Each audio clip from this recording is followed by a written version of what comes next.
Madame, Monsieur, bonjour, bienvenue, 13 heures sur la télévision du Burkina. Voici les titres. La Confédération des États du Sahel dispose d'une stratégie qui définit les liens de sa collaboration future avec la CEDEAO, une stratégie tracée et peaufinée à Ouagadougou par les ministres des Affaires étrangères des trois pays. Les conclusions des travaux en ouverture de journal. La dynamique actuelle du Burkina Faso sous le leadership du capitaine Ibrahim Traoré fait des inconditionnels.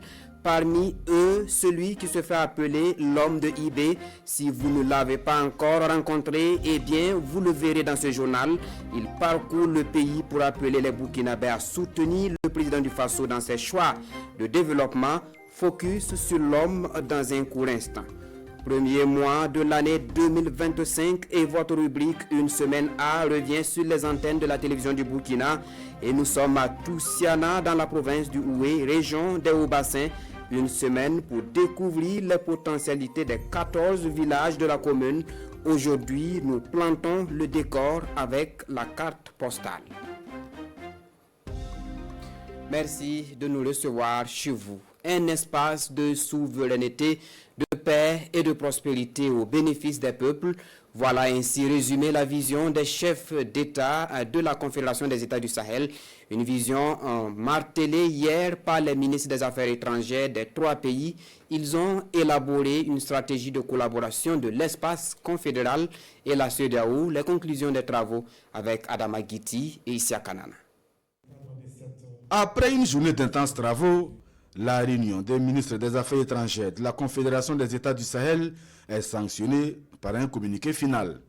Depuis Ouagadougou, les ministres des Affaires étrangères du Burkina Faso, du Mali et du Niger saluent le leadership, la vision éclairée et la détermination sans faille des présidents Traoré, Goïta et Tchani. Des chefs d'État résolument engagés et déterminés à faire de la Confédération des États du Sahel un espace de souveraineté, de paix et de prospérité partagée au bénéfice de leur peuple. Ils ont salué l'adhésion massive et spontanée des populations africaines à cette vision, confortant ainsi la portée panafricaniste des actions confédérales. Les ministres ont eu une convergence de vues sur l'approche globale des futures négociations avec la CEDEAO dans l'intérêt supérieur des populations. Au terme de leurs travaux, les ministres ont exprimé leur reconnaissance à son Excellence le capitaine Ibrahim Traoré, président du Faso, chef de l'État, pour son leadership et son engagement aux côtés de ses homologues du Mali et du Niger en vue de restaurer la dignité des populations du Sahel. Cette réunion dans la capitale burkinabé devrait permettre à l'AUS de disposer d'un document stratégique solide, essentiel pour mener à bien les discussions avec la CEDEAO après le 28 janvier 2025, date butoir du retrait des pays de la Confédération de l'instance sous-régionale ouest-africaine. Nous comprenions que désormais, les discussions au sein de notre espace doivent tenir compte de l'existence de l'AES, c'est-à-dire le Burkina Faso, le Mali et le Niger, en tant qu'acteurs unis pour pouvoir avoir des discussions avec la CEDEAO dans un esprit de coexistence pacifique, dans un esprit de responsabilité, mais surtout dans le souci de pouvoir préserver les intérêts des populations, les intérêts de toutes les populations. Je pense que c'est ça aujourd'hui notre préoccupation majeure. Nous restons donc disponibles pour engager les discussions en tant qu'entité AES avec la CEDEAO pour pouvoir apporter des solutions aux préoccupations de nos populations, mais également aux préoccupations de nos États. L'AES marque sa disponibilité au-delà de la CEDEAO à coopérer avec tous les pays du monde, épris de paix, épris de prospérité, dans le respect de notre souveraineté et dans le respect de la dignité de nos peuples. Et j'appelle aussi nos populations et au-delà de la diaspora à participer massivement à la célébration de l'an 1 de notre sortie de la CEDEAO le 28 janvier 2025. La Confédération des États du Sahel veut désormais s'imposer dans le concert des nations. Et la rencontre de Ouagadougou matérialise la volonté du Burkina Faso, du Mali et du Niger d'asseoir une position commune et une stratégie d'ensemble qui définissent les liens de collaboration futurs entre la Confédération des États du Sahel et la CEDEAO, basée sur la franchise.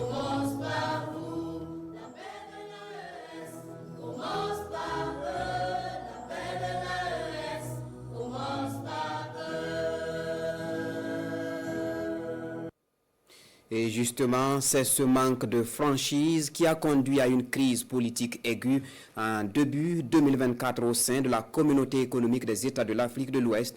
Une crise induite par de lourdes sanctions imposées au peuple nigérien.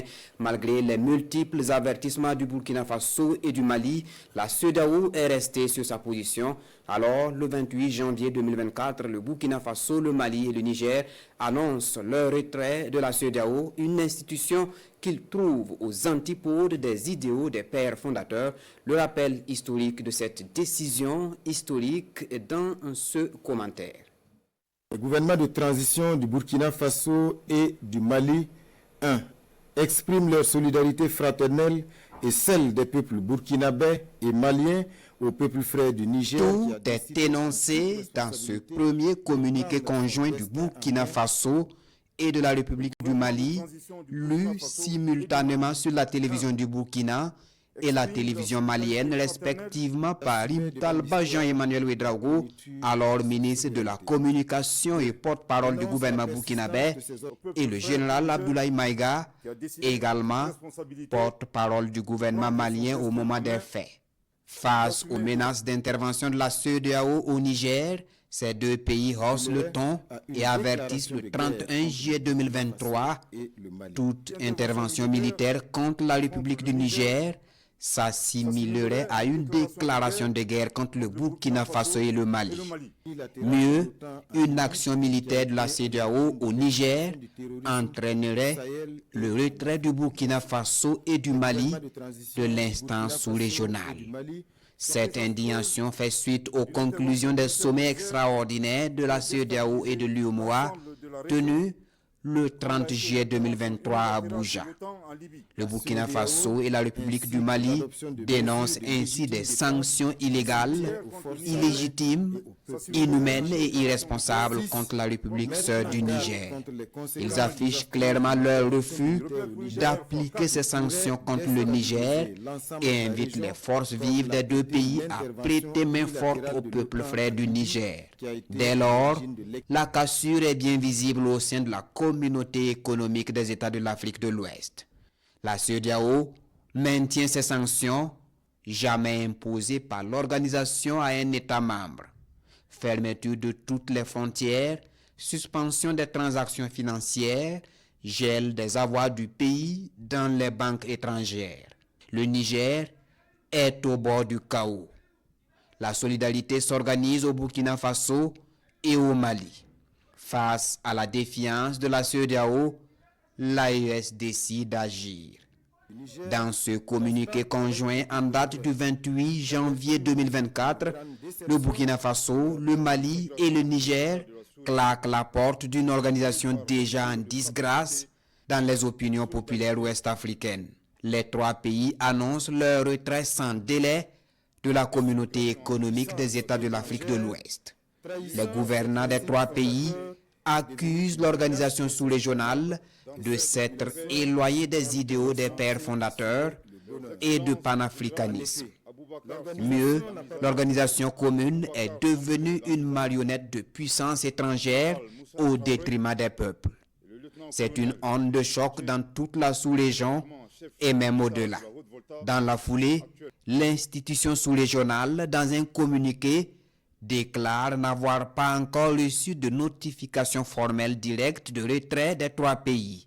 Stratégie ou amnésie, en tous les cas, elle va se dédire quelques jours plus tard en affirmant que le Burkina Faso, le Mali et le Niger restent des membres importants de la communauté et l'organisation est déterminée à trouver une solution négociée à l'impasse politique. Du côté des pays de l'AES, la décision est irrévocable. C'est d'ailleurs ce que martèle le capitaine Ibrahim Traoré, président du Faso, dès les premiers moments de cette historique décision. Est-ce que vous acceptez encore la négociation? Est-ce que c'est envisageable que demain, vous vous dites, bon, ok, on a compris, on revient, si vous revenez à de meilleurs sentiments? Ou bien c'est terminé, on n'en parlera plus jamais? Il ne faut pas commettre certaines erreurs, je viens de vous le dire. Notre itinéraire, c'est un chemin de non-retour.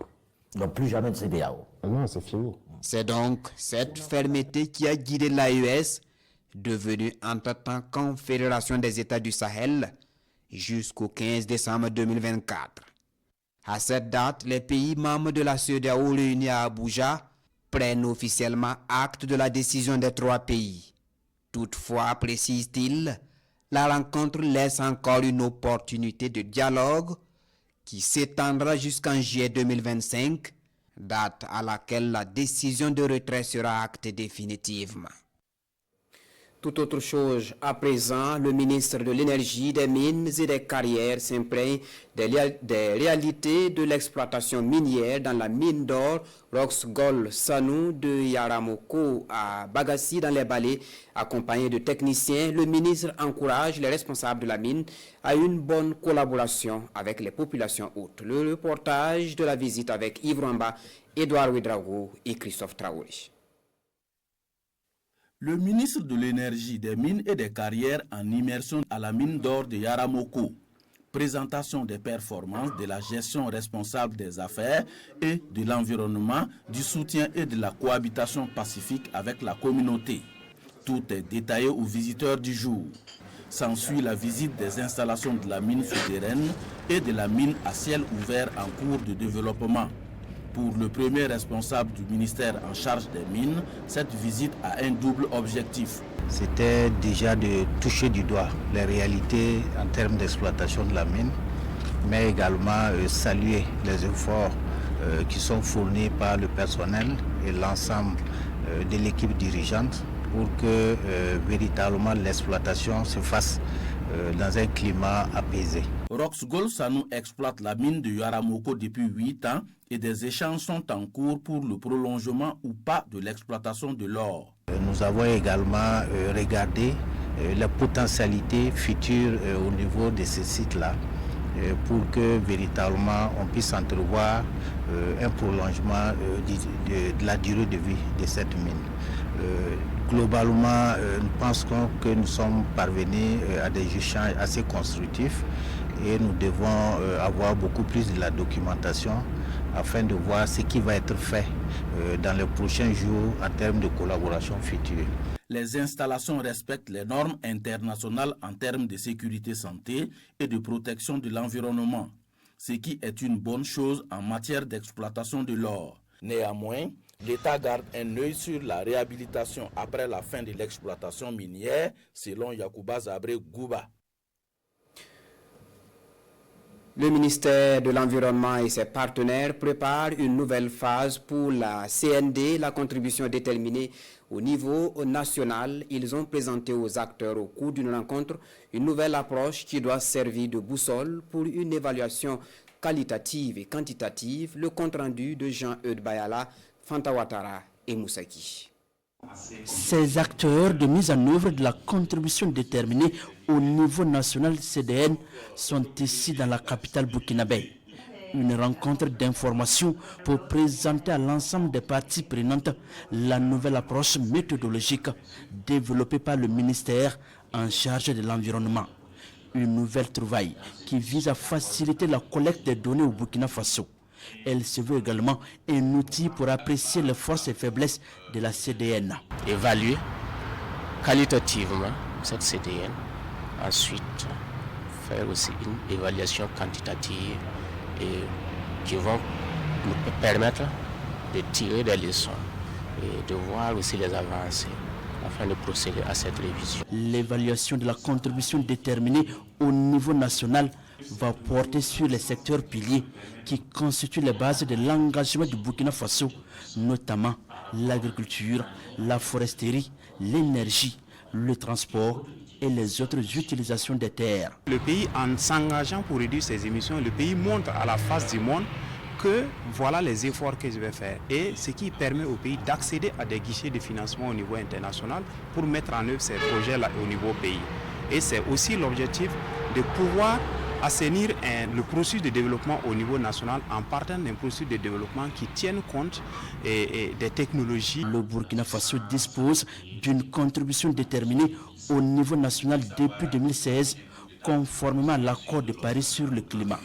Et cette année 2025 marque la fin de sa deuxième phase. Ces acteurs ont donc la mission de poursuivre le processus d'évaluation, un processus financé par le PNUD. Quelle stratégie pour contribuer efficacement à la reconquête du territoire national? L'Union nationale des Dozo du Burkina Faso lance la réflexion au détour de la 12e édition du Festival international des Dozo, un festival tenu du 23 au 25 janvier dernier et qui a permis de magnifier également la culture Dozo. Drissa Traoré, Sayouba Mamboni. Tradition respectée encore cette année pour la tenue réussie du Dankou. Un rite solennel pour la confrérie d'Ozo. Ces chasseurs traditionnels, engagés aux côtés des forces de défense et de sécurité dans la lutte pour la reconquête de l'intégralité du territoire national, peaufinent ici des stratégies pour lancer l'assaut final contre les forces du mal. Nous nous sommes réunis pour réfléchir ensemble qu'est-ce que nous allons élaborer pour cette lutte finale, parce que nous disons que nous sommes vraiment à la dernière ligne droite. Et ensemble, nous devons nous donner la main, redorer nos blousons, se remotiver, être accompagnés comme on l'a toujours été par les autorités pour que nous puissions finir cette guerre. Unis et toujours déterminés à retourner sur le terrain pour la reconquête totale de l'intégrité de notre territoire. Donc c'est véritablement l'expression de l'attachement de l'État à ces valeurs traditionnelles qu'il nous faut encore magnifier. À ce festival, la culture d'Ozo a été célébrée dans toute sa grandeur, à travers l'art et l'esprit guerrier. Mais pas que.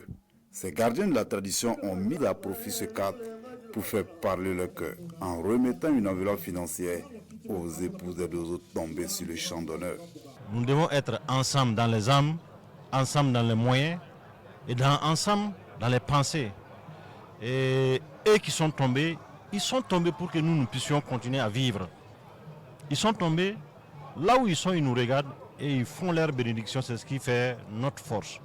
Ces femmes sont venues magnifier, nous dire, nous honorer, nous dire qu'ils sont avec nous, qui seront toujours avec nous, qui vont toujours nous accompagner. Et au besoin, ces femmes nous ont dit aujourd'hui qu'ils sont prêts, au besoin de prendre les armes pour nous accompagner. Cérémonie d'initiation, prière et adoration pour le retour de la paix sont les faits majeurs de cette 12e édition de ce festival qui a duré 3 jours. Compassion internationale, elle, entend contribuer également à la lutte contre l'insécurité et pour la promotion de la cohésion sociale. La structure a tenu une conférence publique au profit des parents et des éducateurs de la région de l'Est, une conférence pour montrer le rôle de l'éducation dans la société. Désiré Ilboudo, Dahani Banga. À travers cette conférence publique, Compassion internationale Burkina et les églises partenaires veulent renforcer les connaissances des acteurs de l'éducation de l'Est sur le rôle et la place de l'éducation et de la société dans la prévention des comportements déviants chez les jeunes. Il nous a montré qui est l'être humain, pourquoi Dieu nous a créé, l'essence de l'entraide et l'éducation de la communauté qui nous interroge nous-mêmes à revoir notre société si nous voulons vraiment une société de paix. Ce sujet devait être abordé pour amener les uns et les autres vraiment à sortir de l'ignorance, pour qu'ensemble nous puissions nous lever, main dans la main, pour que la nation qui est croupie sous le poids vraiment de l'insécurité, du manque de cohésion sociale, ensemble d'ailleurs, l'ensemble des communautés puissent travailler encore à réunir nos forces. Pendant 3 jours, le communicateur a abordé plusieurs thématiques, notamment les responsabilités parentales et celles de la société, ainsi que la participation communautaire dans la prévention de l'insécurité et la promotion de la cohésion sociale. La conférence est très bien passée, les gens ont beaucoup participé et d'autres ont appris, d'autres ont contribué. Mais l'objectif de tout ça, c'est que nous puissions adopter ou faire des propositions qui vont aider et donc à lutter contre l'insécurité dans notre nation. Quand nous regardons les différentes structures qui ont pris part à cette conférence, nous ne doutons pas des bons retombées de cette conférence. Présente au Burkina depuis 2004, Compassion Internationale intervient principalement dans les domaines du parrainage d'enfants, de l'éducation et de la protection de l'enfance. Toujours dans la région de l'Est, le projet d'appui à la formation et à l'insertion socio-économique des jeunes ruraux fait le bilan de 3 années d'activité et au résultat, plus de 2,6 milliards de francs CFA ont été injectés dans le tissu économique au profit des jeunes. Aruna Kabouré, Joël Tindambiga. Le projet d'appui à la formation et à l'insertion socio-économique des jeunes, profil 2, intervenant dans la région de l'Est, est à son terme. Ce projet est mis en œuvre par le consortium d'ONG et programmes Acting for Life, Recopa, ARFA et Tintoa. Il est financé à hauteur de plus de 2,6 milliards de francs CFA par l'Agence française de développement. Le projet a couvert 17 communes de la région de l'Est, 4175 bénéficiaires qui sont des jeunes âgés de 18 à 35 ans. Les différentes actions que vous avez posées en faveur de ces populations cibles, je vais parler toujours des femmes et des jeunes, est à saluer. On souhaite en tout cas qu'on reconduise ce projet. Le profil 2 a fait boule de neige pour les bénéficiaires en 3 années d'activité. On a reçu 3 formations en culture fourragère, en embouche, en entrepreneuriat. On a reçu des matériels collectifs et les fonds d'appui. Nous avons bénéficié d'une formation en agriculture, élevage, en technique de traitement de lait et l'entrepreneuriat. En plus de la formation, nous avons reçu des kits d'installation. Cette dotation m'a permis de prendre en charge ma famille. Donc pour nous, ONG et du consortium, c'est d'amener les jeunes à prendre son activité au sérieux, dans le sens où ces jeunes aussi pourront aussi recruter de nouveaux jeunes dans cette dimension. Le profil 2 qui s'achève a pour but principal de renforcer la résilience économique et l'intégration sociale des jeunes vulnérables, tout en favorisant la cohésion sociale au sein des communautés. Le FESPACO 2025, c'est dans exactement 26 jours avec le Tchad comme pays invité d'honneur. Aujourd'hui, nous nous intéressons au grand nom du cinéma tchadien, Edouard Sely, Issa Serge Kouelo ou encore Mahamat Saleh Haroun, des noms à l'origine du développement de l'industrie cinématographique au Tchad. La présentation de ces acteurs avec Amadou Marcelto. La désignation de la République du Tchad comme pays invité d'honneur de la 29e édition de la Biennale du cinéma africain, le FESPACO 2025, un choix qui s'explique par les bonnes relations de coopération qu'elle entretient avec le Burkina Faso dans le domaine de la culture et son engagement pour le développement de l'industrie du cinéma et de l'audiovisuel africain.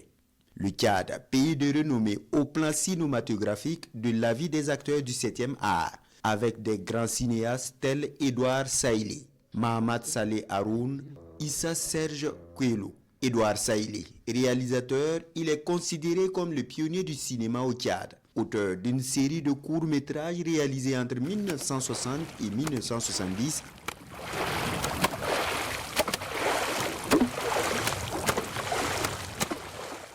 Edouard Saïli est formé en France où vit Mahamat Saleh Haroun, cet autre grand nom du cinéma tchadien.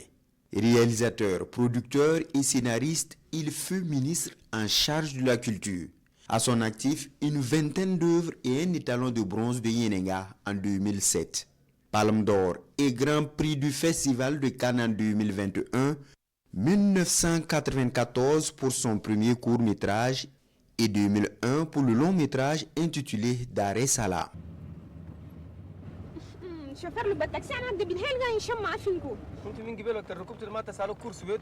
Issa Serge Kouelo réalise une dizaine d'œuvres et participe à des festivals internationaux comme membre de jury. Il dirige jusqu'à aujourd'hui le cinéma Le Normandie, la seule salle de cinéma au Tchad. Le cinéma tchadien, c'est aussi ses acteurs de la scène, à l'image de Youssouf Diawara et sa quinzaine de films en tant qu'acteur. Le cinéma tchadien est également porté par Aaron Padeke Zegoubé et son film Ouassara, d'ailleurs retenu pour le FESPACO 2025. On en vient à ce titre du journal. Il se fait appeler l'homme de IB sur les réseaux sociaux et dans plusieurs lieux de rassemblement. Il se fait remarquer par sa présence en appelant à soutenir le capitaine Ibrahim Traoré, président du Faso, mégaphone en main et accompagné de ses camarades. L'homme de IB sensibilise aujourd'hui au grand marché de Ouagadougou. Il est suivi pour nous par Alassane Kendrebugo et Frédéric Nikem. Dans les allées du grand marché de Ouagadougou, l'activiste surnommé l'homme de IB, accompagné de ses camarades de lutte. Ensemble dans ce marché, ils vendent le rêve du capitaine Ibrahim Traoré, celui d'un Burkina Faso de paix, libre et prospère. La révolution, c'est la vérité. La révolution, c'est la vérité. La révolution, c'est la concrétisation de ce rêve. L'homme de IB entend mettre tout en œuvre pour soutenir les actions du chef de l'État. Je fais le travail sur les réseaux sociaux, dans les grands carrefours et dans les différentes villes du Burkina Faso. Je voyage à travers les 13 régions. Les villages qui ont été réinstallés, je pars. Le point rouge, je pars encourager les soldats. Je pars partout. Tant que je peux aller vraiment, je partirai communiquer avec la population. La motivation de ces actions, c'est pour amener tout le monde autour du capitaine Ibrahim Traoré, l'ensemble de ses collaborateurs, pour qu'on puisse soulever le Burkina Faso. Le peuple burkinabé, on sommes en guerre. Et cette guerre, si on n'est pas unis, on ne pourra pas. Sinon, si on échoue, on est foutu. Pour ne pas échouer, l'homme de IB ne fait pas que dans la sensibilisation. Il veille à prendre également les suggestions et préoccupations des différentes couches de la population en vue de les porter plus haut. Une mission de tous les jours qui lui vaut l'admiration de certains Burkinabés. Je le suivais au Facebook, au WhatsApp. En tout cas, le monsieur là, il est fort. Vraiment, on peut féliciter le monsieur là, c'est un VDP. J'ai personnellement connu l'homme de IB à travers les réseaux sociaux, notamment dans les groupes WhatsApp. J'ai beaucoup d'admiration et je suis très content de le voir en vrai aujourd'hui. C'est un rassembleur qui a décidé d'unir les Burkinabés autour de la vision du président. Nous l'encourageons dans sa noble mission. Nous avons une chance d'avoir un leader, le capitaine Ibrahim Traoré. Gérant d'une salle de sport, l'homme de IB dit consacrer ses temps libres à la vie de la nation.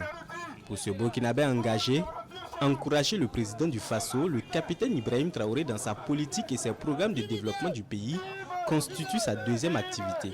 Tant que la guerre ne finit pas, on ne va jamais s'asseoir. C'est à la jeunesse burkinabé de rester soudée. On a décidé que les choses changent. Les choses doivent changer. Et le capitaine Ibrahim Traoré a dit, le Burkina n'est pas pauvre. Nous avons été imposés, cette guerre, c'est les terroristes. Nous sommes confiants que l'armée et les VDP, nous allons gagner cette guerre. Et je tiens encore à dire, les complices, toutes ces personnes qui tentent de faire tomber le Burkina Faso, le peuple ne va pas se laisser faire. Le peuple est déterminé et nous allons gagner cette guerre. La patrie ou la mort. Merci camarades. Marché, Yar, rond-point et autres points de rassemblement, autant de sites désormais inscrits dans l'itinéraire de celui-là même que l'on surnomme l'homme de IB. Pour lui, le capitaine Ibrahim Traoré est porteur d'une vision noble et il est impératif que le peuple burkinabé l'accompagne.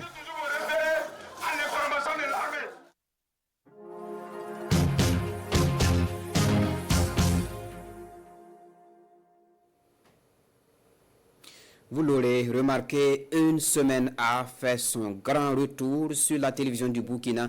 Pour ce mois, nous sommes à Toussiana, l'une des communes de la province du Houé, dans la région des Hauts-Bassins. C'est une commune à forte potentialité agricole, culturelle et économique. La carte postale de Toussiana dans ce reportage de Daouda Ouattara et Moussaki. Toussiana, nous sommes dans la province du Houé. La commune rurale de Toussiana est située sur l'axe Bobo de la Soubanfora avec une superficie de 560 km². La commune de Toussiana est située à l'ouest du Burkina Faso, dans la partie sud-ouest de la province du Houé, région des Hauts-Bassins.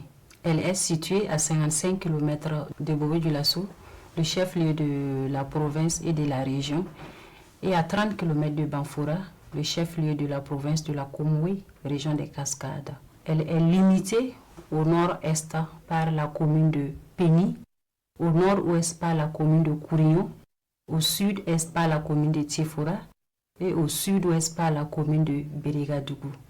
Le chef-lieu de la commune, qui est Toussiana, est subdivisé en 3 grands quartiers. Le quartier de Yorokofeso, de Toussiana village et de Yanaba, qui font partie aussi des 14 villages administratifs. Terre propice à l'agriculture, à l'élevage, au commerce. La commune de Toussiana a une dizaine d'ateliers de transformation des fruits et légumes.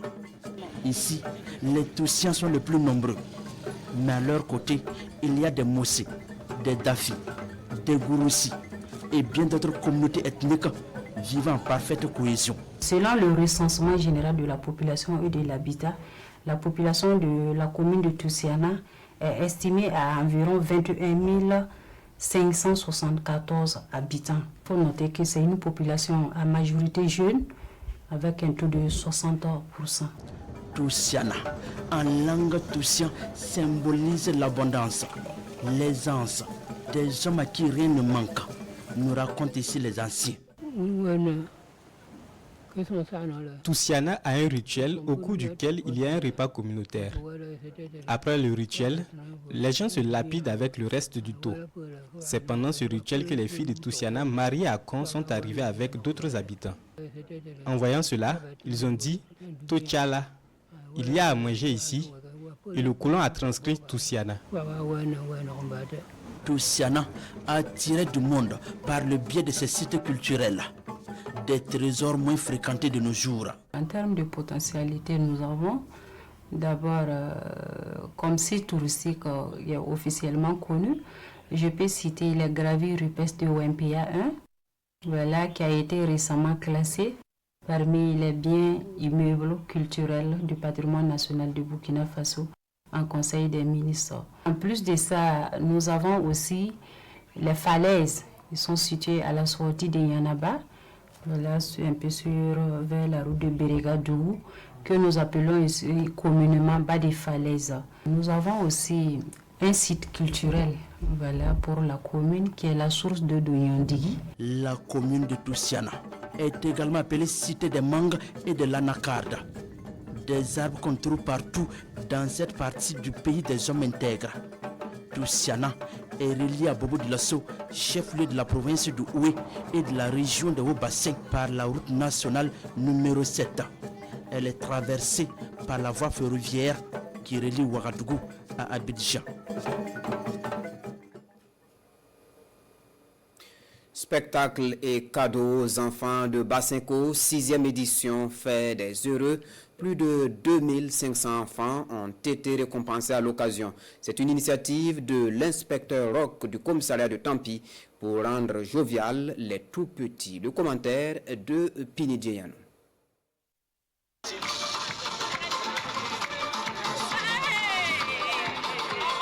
Ils sont des enfants du quartier Bassinko, la cité des 10 000 logements sociaux de Ouagadougou.